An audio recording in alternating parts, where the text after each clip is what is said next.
God has chosen you, but what have you chosen, right?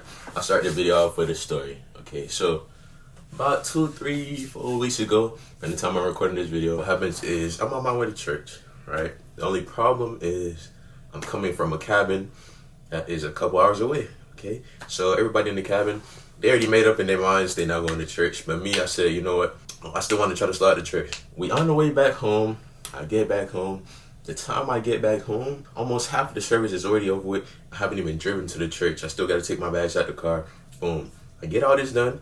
I say, do I even really want to go to church? I say, you know what? This is the last Sunday before the new year. I got to go to church, right? So boom.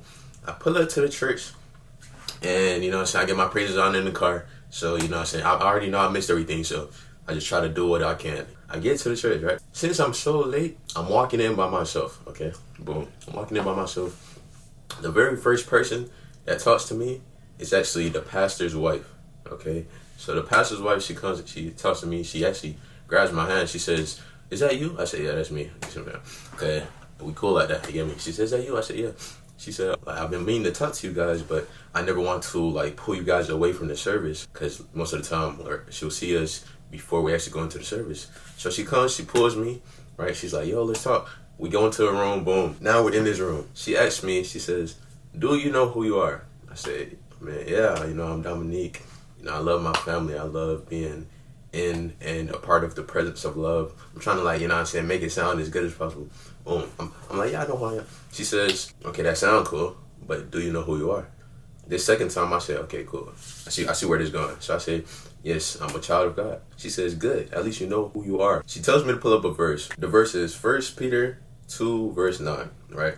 And it says, "But you are a chosen people, a royal priesthood, a holy nation, God's special possession, that you may declare the praises of him who called you out of darkness into his wonderful light." And then she starts telling me that I need to remember who I am. That I need to remember that in all things that I do, it should be to glorify God. And then she tells me, "You need to get ready. 2025 is going to be a bad year." My sister, I'm like, whoa, a bad year. So this time I'm thinking it's going to be a great year. It still might be a great year for me, you see what I'm saying? But she tells me it's going to be a bad year. So I said, you know what? Even if I think that, I might as well prepare for the worst. And I keep seeing videos on my timeline that says like, you are the chosen one, God has chosen you. But in order for you to be the chosen one, you have to first choose yourself. God has placed an assignment in your life that can only come into fruition once you decide to take up your cross, deny your flesh, and to move when God says to move, not when you think you're ready. Bro, I don't know how I'm sweating. You know, it's crazy, it actually snowed today. But like I was saying, nobody's gonna want what you want for you, right? You've been saying you want to start up all these businesses. You've been saying you want to do this and do that. One thing you fail to understand is that if you don't do it, if you don't make that thing come to life, no one will even know that that thought was a thought in your mind. Surely this has happened to you before, right? You want to get ready for school, right? Maybe it's the first day of school, whatever it is. You're struggling to pick out a fit because you don't know what to wear. And you get a fit in mind, boom, you place it on your bed, whatever.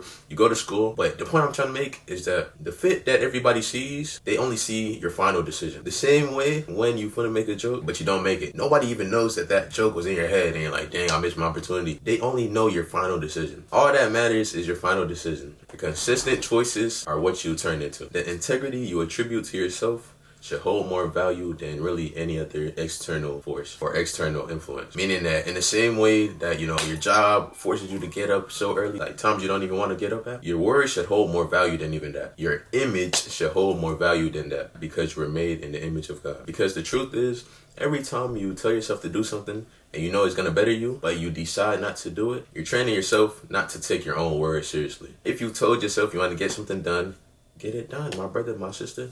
Right? God has chosen you specifically. So that's the whole video. Lessons upon each and every one of you. Amen.